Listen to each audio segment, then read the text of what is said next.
Bizkaiko Foru Aldundiaren ingurumen sailak kutsadura simulakro bat egin du Larena hondartzan, Eusko Jaurlaritzako larrialdiei aurre egiteko eta meteorologiako zuzendaritzarekin, Zierbena eta Muskizko udalekin, uraren Euskal Agentziarekin, Eusko Jaurlaritzako ingurumen eta osasun publiko arloekin, Ertzaintzako zuzendaritzarekin eta salbamendu eta sorospen zerbitzuarekin batera. Ia 70 pertsonak hartu dute parte simulakroan eta haren bidez, uretan eta arean ezbeharrak gertatuz gero, abian jarri behar diren baliabideak mobilizatu eta koordinatzeko prozedurak probatu dira, ezarritako taktika operatiboetan egin beharreko hobekuntza neurriak aplikatzeko. Kasu honetan jarduteko protokoloa abian jartzeko honako egoera hau simulatu da.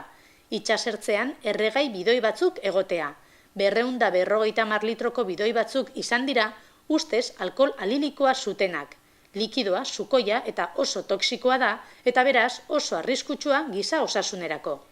Gure hondartza gehienek kudeatzeko sistema integratu bat dute eta Larenan egin den jarduerak sistema horren eskakizunei erantzuten die.